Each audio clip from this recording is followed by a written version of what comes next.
20% of people will love you, 20% of people will hate you, and the rest are completely indifferent. Welcome to Your Intended Message, the perfect place for leaders and promising professionals who want to convey the intended message for greater success. Every week, we interview experts who address the challenges and best practices to deliver your message effectively. That might be one-to-one, one-to-few, or one-to-many. And perhaps the most important conversation, one-to-self. I'm your host, George Torok. My guest today is Malika Dudley. Here's 3 facts that I think you should know about Malika. 1, she is a multi-award winning journalist, and that includes 2 Emmy nominations, a mural, and multiple SPJ, and you're going to have to tell us about what that is, an SPJ. 2, she is a communication scholar. She actually studied it at university. And 3, she's deathly afraid of danger, yet she has been a stunt double on Hawaii Five-0, Entourage, and for the movie You May Not Kiss the Bride. Malika Dudley, welcome to Your Intended Message. Thank you so much. It's a pleasure. Delighted to be talking with you and reaching out to you in Hawaii, because I imagine the weather is a lot warmer than it is here because it's well below freezing here. Oh, yes, it is definitely a lot warmer. For us, though, it's a little cold. We are at, I don't know if you guys do Celsius or Fahrenheit, but here it was 51 degrees earlier this morning. So for us, that's really cold. Okay, yes, and right now 51 degrees Fahrenheit would be very warm for this time of year. So we're running actually probably pretty close to 0 Fahrenheit right now. Oh, so, my gosh. Yeah, and I actually went out for a very short run this morning. That is inspiring. Well, we learn how to layer up here. Lots of layers, and you don't run too fast because you don't want to breathe too hard. Malika, tell us just, I'm curious, what's a mural? So an Edward Murrow Award is a highly sought after journalism award. So every year, just like the Emmys, the Murrow Awards come up, and yeah, it's a huge honor. And the SPJ. SPJ stands for the Society of Professional Journalists, and there's a chapter in every single state. And so every year what ends up happening, and it's kind of just like the Emmys and the Murrows actually, where our peers are the ones that judge us. And so, for example, I think last year the Louisiana chapter was the one that judged the Hawaii chapter's submissions. So we'll see what happens this year, and yeah. You have been a TV journalist, reporting the news and weather, and from those you've learned some lessons, valuable lessons. Well, how to come across on TV. However, I believe there's a lot of similarities between being on television and being on Zoom or Teams or any other virtual type environment. What are some of the similarities and lessons that you've noticed that people could take from television? Well, for example, one of the most glaring similarities is that you are talking into a camera. and you can make it even more so that you're talking into a camera. For example, right now, I'm not even looking at you. I'm looking into the lens of my camera, which is a few inches above my screen. And so every now and then I might look down at you just to see if because you're my audience member, right? To see what's the reaction, or maybe someone looks confused or whatever that is. So that is a difference where I can actually get some kind of feedback from my Zoom. But if you're really trying to connect with your audience, you have to do all the things that you would do in person, right? So making eye contact is really important. And when we're in the studio, or actually because of COVID, I do my weather right here on my porch, but it's still just a screen. And I have an iPad actually, which I look into, or that's my screen, if you will, for when I go live remotely from my home to do weather for the ABC affiliate here, KITV4 News. And I don't look at myself. I look at where the screen is, which is oddly with an iPad to the right hand corner in the middle. And you can tell if I watch myself back later, I can tell when I forgot to look into the lens and when I'm looking at myself instead. But it's a natural inclination to look at a face. And so that's probably one of my biggest tips would be to look at the lens of the camera instead of the face, because then you will be connecting with your audience more. So you need to sacrifice a little bit yourself, because for you, it's nice to have that connection and look at the faces that you're looking at. But my recommendation would be to at least go back and forth if you can. But there are tons of lessons when I'm live in a studio or just on camera anywhere, even if it's what we call a look live. So people do this all the time now because we have social media. You're looking into your phone. And so when we do that, the number one thing is to be yourself. I mean, that's what people really connect with. And that's probably my biggest takeaway, is to just lean in to who I am and stop caring about, what this person or that person might think or say or whatever. Because once you do that, you start to get into your head, and then you're more likely to not perform in the way that you would like to.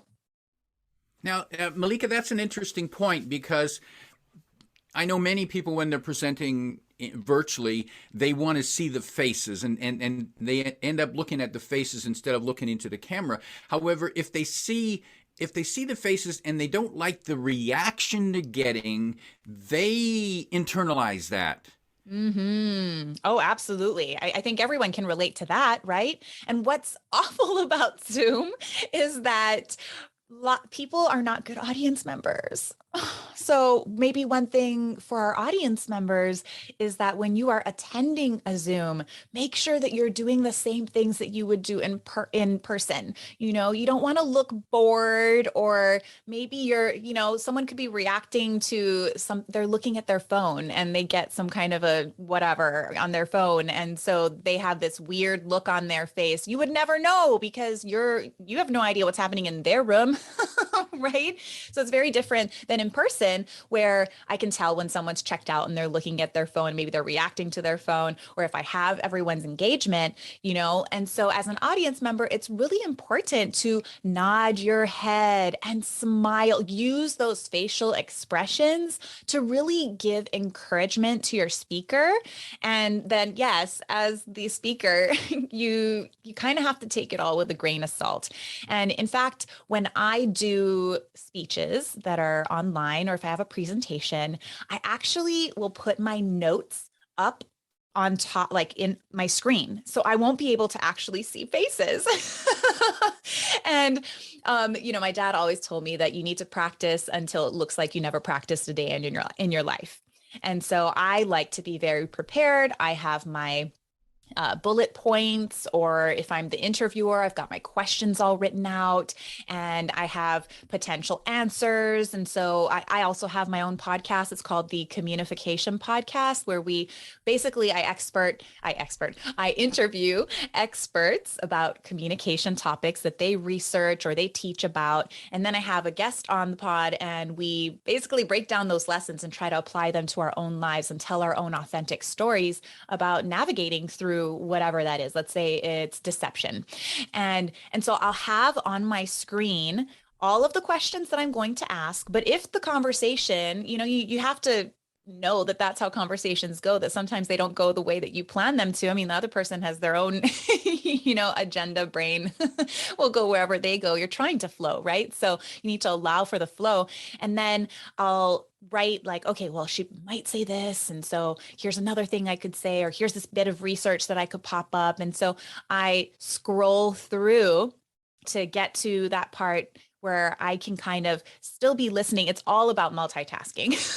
Still listen to what the person is saying, because you need to respond to what the person is saying clearly, but also have those notes in front of me so that I can kind of go back and forth and sound really educated. And then it kind of helps that I don't really see their face. But I think it's, there are levels. And so if you're just starting out on Zoom, you probably need to work your way up to that. And another thing about Zoom that's great about seeing someone's face, though, is that you know when it's your turn. And so there's these turn-taking behaviors. So this is different from a speech, right? In a speech, it's just one way. So it's really easy to just kind of have your notes up and just continue to go down. And hopefully you've practiced until it looks like you never practiced a day in your life. And at the end, you might get a round of applause. It's very strange when you give a speech on Zoom, because even at the end of your speech, you're like, I have no idea how that went. Wonderful. Hopefully the chat box starts lighting up with great job. But the faces, it's so interesting. But if it's an interview where you're going back and forth, that's very different. So, it's good to kind of keep that in mind. Now that's curious there. So when you are interviewing, you're not looking at the person. You have text on the screen, so that and you can scroll up and down to think, oh, they said that. That reminds me of the research I did, and I want to make sure I get it right. So you've got your text in front of you, and now you're juggling what you heard, and you're searching for that piece of information, and then you're keeping the conversation going forward.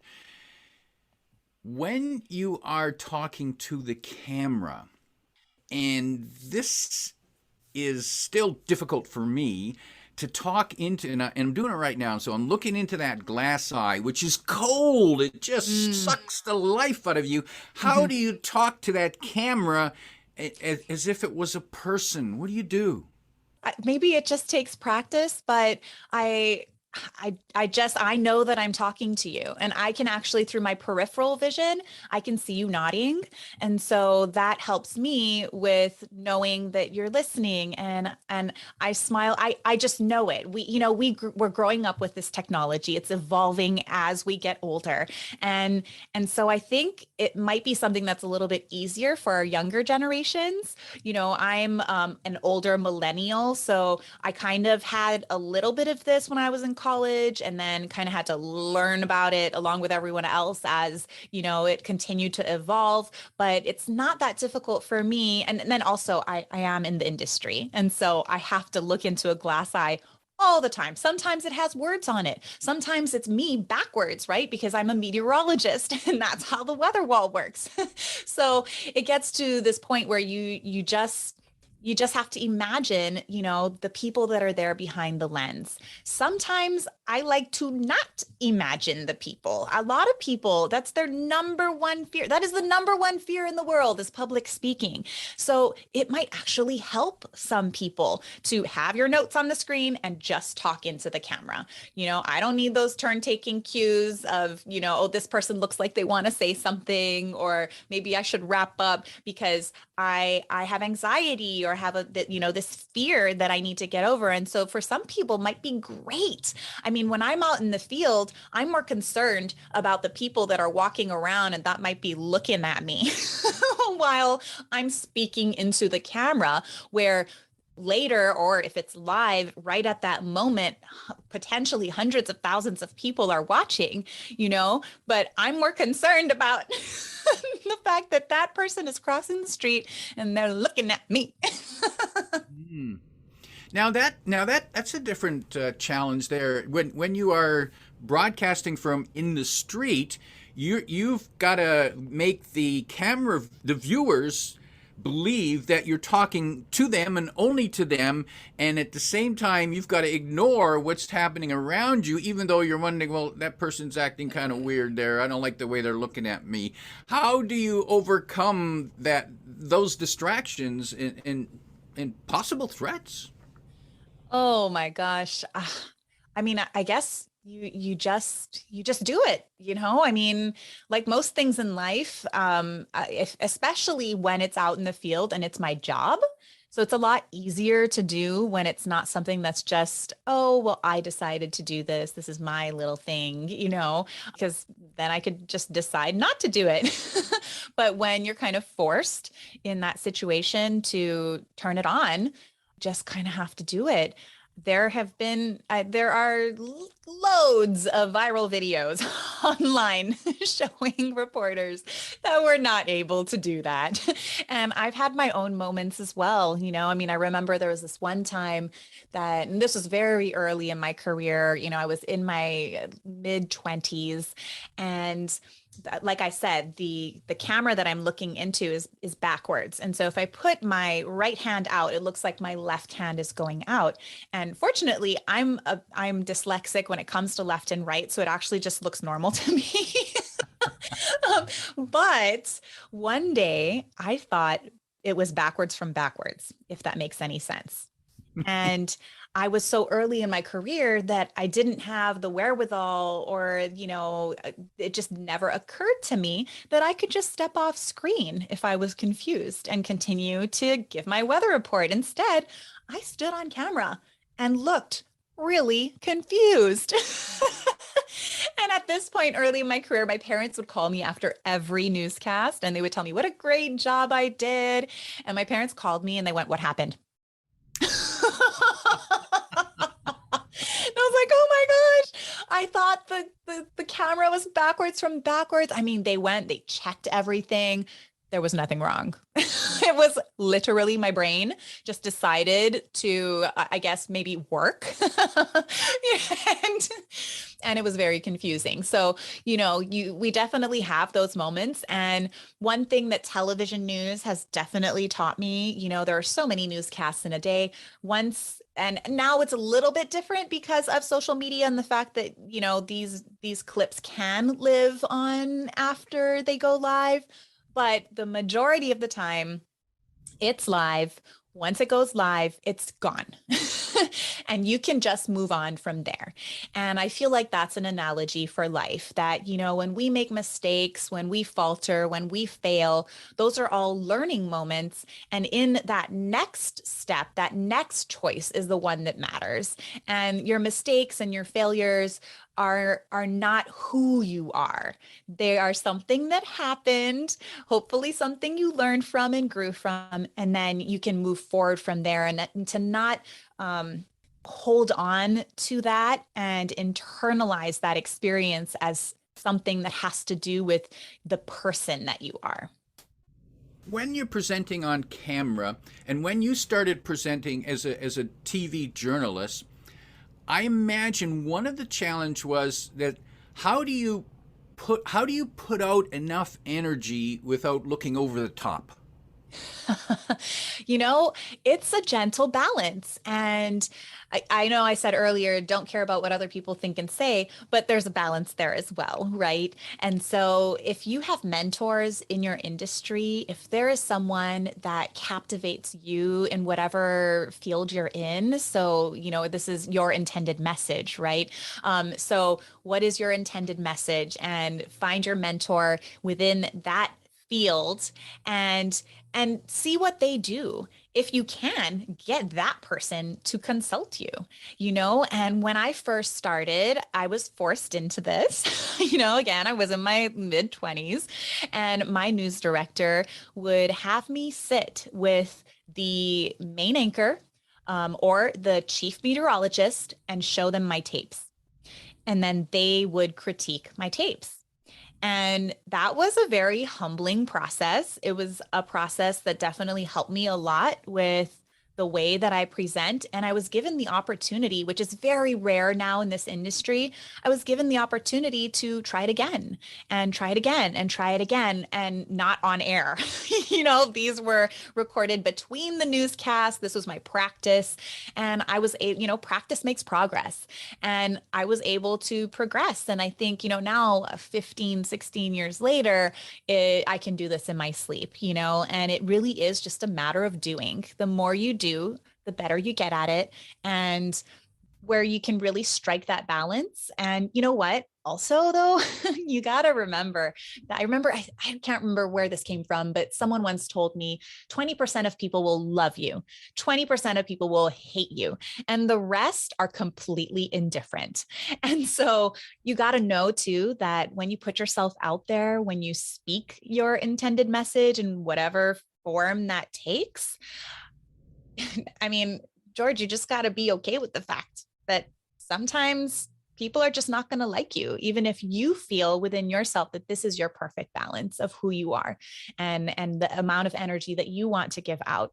You know, this very podcast, someone might watch it and go, oh my gosh, that girl has way too much energy, you know, and someone else might say, oh, I love her energy. She just energized me. I want to be more like that, you know, and someone else might be like, yeah, she's okay. And that is absolutely a fact. And I just have to be okay with that. And we all have to be okay with that. And that's a good reminder for probably everything in life, that not everyone's going to love us. A few might, and maybe they're strange. A few are going to hate us. And maybe it's those people who are kind of in the middle. Those are the people that maybe give a true indication of how we're coming across or how we relate. And yeah, it's not about, and we get so seduced by social media into getting liked. Mm-hmm. What a mistake, hey? It's not about being liked, it's about getting the message across. And they say that public speaking is the greatest fear that we have, or the most common fear anyways. It's certainly, what's there to be afraid of? It's not like you're going to die, but people still are nervous about public speaking. And I imagine speaking on camera is even more scary. Did you face fears when you spoke on camera, and how did you overcome that? And do you ever have, and this is a three-part question, and do you ever have relapses where there's those moments where, oh, something went wrong? Yeah, oh, for sure. So, okay, well, there's a lot of things popped into my head. So number one, I think I still get more nervous in person than I do on camera. There's just something about someone being in front of you. And that, just like I said, when I'm out in the field and there's people walking around, right? It's kind of the same thing when I'm in a studio and there are people, the anchors are at the desk, or when I'm on my porch and my mom and dad decide to look through the window at me. In each of those moments, my anxiety goes up a little bit. And fortunately, I have enough years under my belt that for the most part, I'm able to kind of rein that in and just, focus and get through those kind of moments.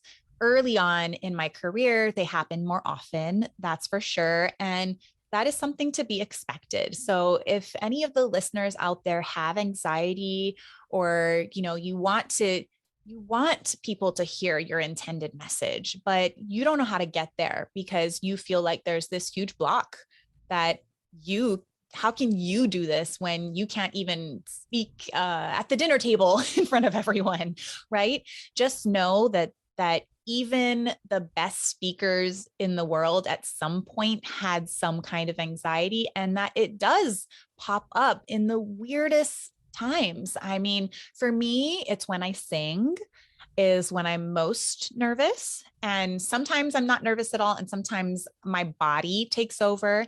And there was this one time I was singing our governor was a Republican at the time. And I am a former Miss Hawaii, and our Miss Hawaiis were invited to the Republican convention, whatever. I have no idea. I just showed up and we were supposed to perform. And I was asked to sing the national anthem. And I've done this, I can't even tell you how many times I've sung the national anthem. I can do it in my sleep. Right. And I get on stage, and it was this elevated stage. It was a ballroom. So everybody was on, these like 10-person tables, and the governor was right beneath me with her entourage. And I start to sing, and my body just starts shaking. And I'm pretty good at honing that anxiety in and turning it into, like performance type of energy. But when your leg moves and you can't stop it, And that's also why I don't wear heels when I sing. I tend to wear flats, or sometimes I even do it barefoot when it's appropriate. Um, and so I felt my leg shaking and I was like, okay, I hope nobody can see this. I got through the song, everything was fine. Then later, my friend was sitting in the front row on one of those 10-person tables. And he goes, and I told him, he goes, you did great. I was so nervous. And he goes, I hear that because your dress was moving. And I thought, there must be a draft in here. And then I realized it was your legs.